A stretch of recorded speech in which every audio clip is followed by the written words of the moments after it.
कुछ लोगों को देखकर लगता है कि इनमें कला और कृति कूट कूट कर भरी हुई है। रचनात्मकता इनका दूसरा नाम है। इनको देख के लगता है कि ये ना हो तो देश में कला ही ना रहे, परंतु जब आप इनकी वास्तविकता से परिचित हो तो लगे ये सच में इतने प्रशंसा के योग्य थे भी।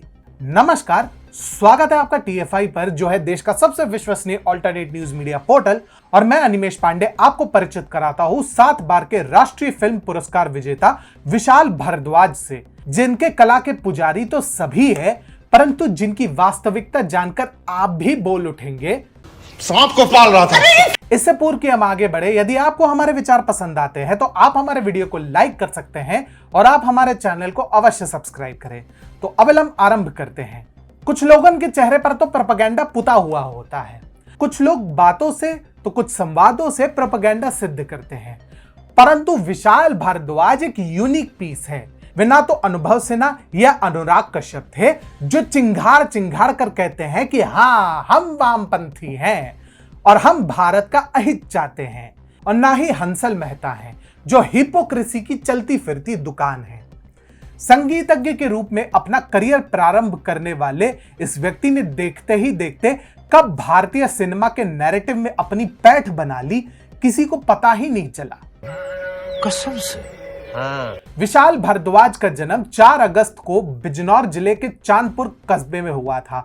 इनके पिता राम भारद्वाज गन्ने के फैक्ट्री के निरीक्षक थे एवं कभी कभार हिंदी फिल्मों को अपनी सेवाएं भी देते थे। प्रारंभ में विशाल का स्वप्न भारतीय क्रिकेट को अपनी सेवाएं देने का था, परंतु पिता के आकस्मिक निधन के पश्चात वो स्वप्न ही रह गया।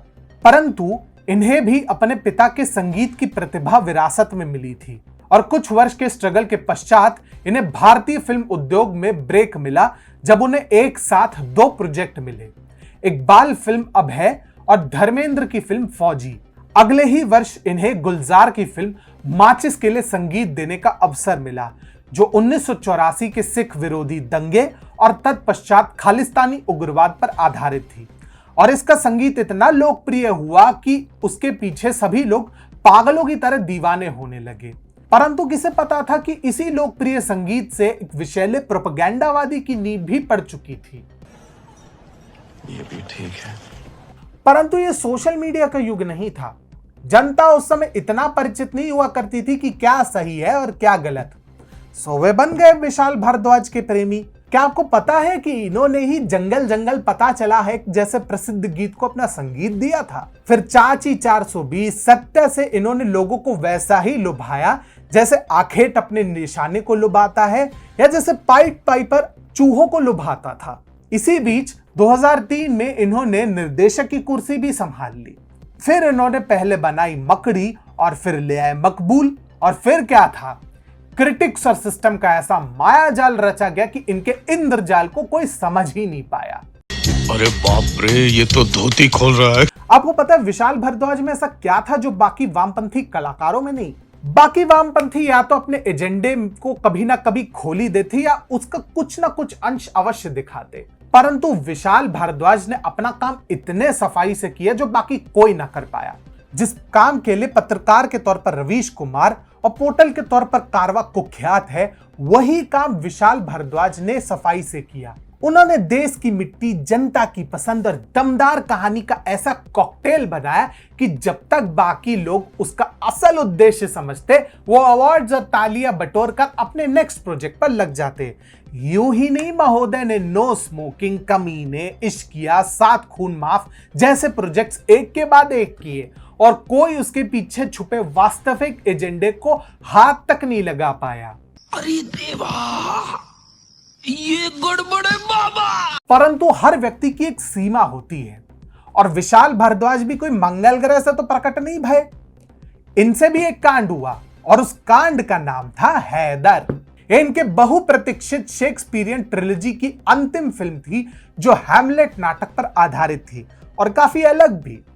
परंतु जहां पर मकबूल और ओंकारा में विशाल ने अपने एजेंडे को सफाई से बिना किसी को पता चले परोसा था। यहां तो एजेंडा ही एजेंडा पूरे परात पर स्पष्ट दिखाई दे रहा था। चाहे भारतीय सैन्य बलों को नीचा दिखाना हो या भारत की बहुमूल्य धरोहर कश्मीर के मार्तंड सूर्य मंदिर को शैतान का ठिकाना दिखाना हो, आप बोलते जाइए और हैदर ने वो सब कुछ दिखाया है। और भैया जी, हम हैं कि हम नहीं की बकैती कौन भूल सकता है। अगर कबीर सिंह और जर्सी से प्रायश्चित ना किए होते तो शाहिद भ्राता का हाल भी आज की खान बिरादरी से कम खतरनाक ना हुआ होता।